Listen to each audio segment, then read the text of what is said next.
So in this video, we're going to talk about selection. Revit offers us many different ways that we can make selections of elements, and since selection is the first step of most modification tools, it's definitely a skill that you'll want to get quite comfortable with.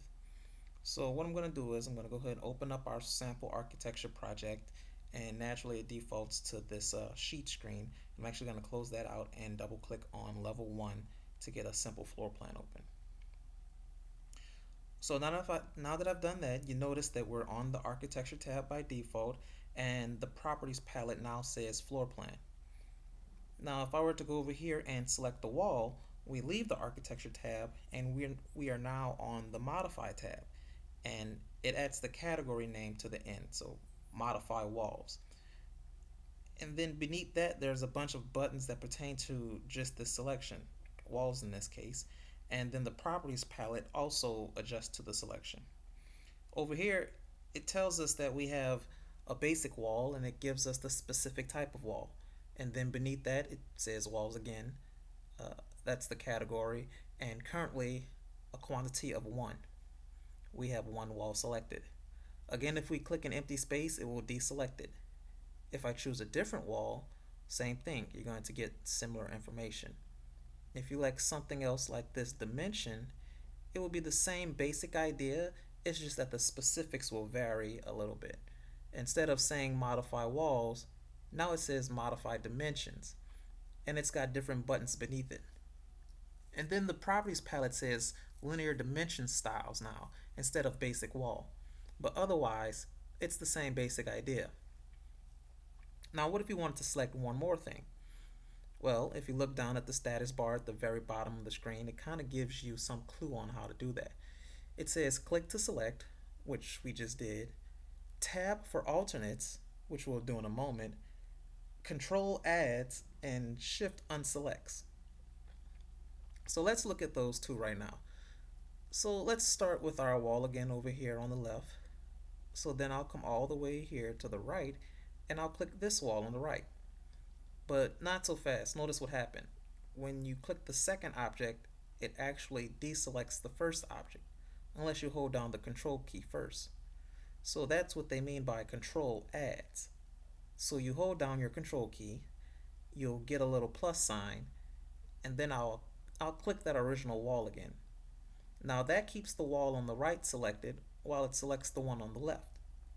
And if you look over at the properties palette, the only change in the interface is that now the quantity incremented to 2. So instead of 1 wall selected, we now have 2. And if I hold that control key down again and click a third wall or a fourth wall, you will see that the quantity continues to increment. Now, I'm being careful to select only walls, so it's just incrementing the quantity but leaving everything else the same. What if I was to hold down my control key and add this dimension? Well, now we'll get a few more changes on the interface.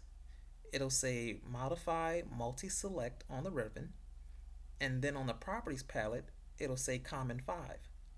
So common just simply means that the selection of 5 items includes more than one category, and these are the properties that they share in common, which in this case aren't any. So it's blank beneath there. The properties palette also says that multiple categories are selected to kind of give us a hint to why that is. So now the shift key, that's the way that you can remove from the selection. So if I go back over here to this wall on the right and hold down the shift key and then click the wall again, notice that it removes it from the selection. If I shift click this one, it removes it. Now I'm down to common 3. If I shift click and remove the dimension, it goes back to walls 2. So if by removing you go back to a single category, then the properties will reflect that as well. And once again, if you click an empty space, it'll just drop the whole selection, and it doesn't matter how you started or what you started with, you're back to a selection of nothing. So that's control and shift, two very useful commands to add and remove items from your selection. Next, there's the tab key.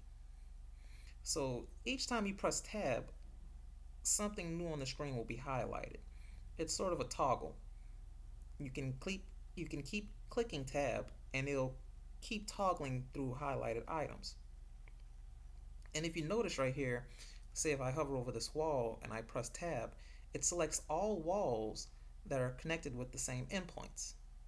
That's a chain selection, another very useful selection tool. So what if I wanted to select a lot of elements and I wanted to do it quickly, but I didn't want to control click each one and tab clicking wasn't really getting me where I needed to be? Well, there's two kinds of box selections that you could do.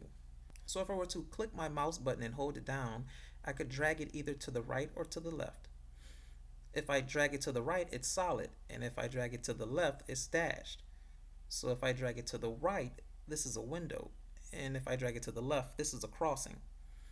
Window selections have to completely surround an element before they'll be selected. Crossing selections just need to touch it. So if I start here, click and hold down and start to drag towards the floor plan, notice that the only thing I'm surrounding right now is this wall. And if I get a little bit bigger, well, now I'm starting to get more in this window and more items are becoming highlighted. Go a little bit bigger, now I have several rooms. And now I've selected all of these items. So the cool thing about this is that shift and control also work here. So I could control, click and drag, and then add more items to my selection. And also I can shift, click and drag, and deselect several items from my selection. Another thing to note when I make a multi-selection like this is the filter button that lights up here on the ribbon. If you click that, that'll display the filter dialog and it will list out each category you have selected with a subtotal here and a grand total here at the bottom. Now you could check or uncheck the various checkboxes, or you could just come over here and clear the entire selection with check none, and then go back and select just one or more of the checkboxes. So let's say from the big selection, all I really care about are the doors and the windows. So by checking the two boxes and clicking OK, I've now selected 13 doors and windows. I didn't have to click 13 times, and I didn't have to zoom in and get really careful.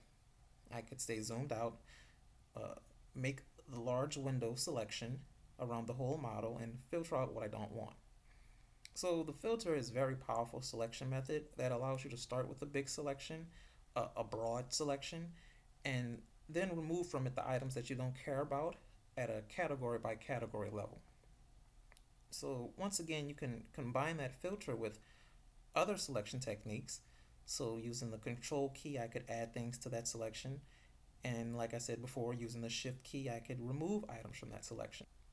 And then when I'm done, I can move on to the next step of my modification, whatever that might be.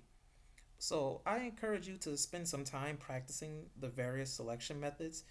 You don't have to actually make any modifications, but just set out on a task and say to yourself that I want to select all the doors or I want to select all the walls in this area, and then try out each of those methods. Try to find one that's most efficient to you. Stick with it, it's worth it, trust me. The more comfortable you get with selection, the easier it will be for you to perform nearly any Revit editing task, because every editing task in Revit starts with the selection.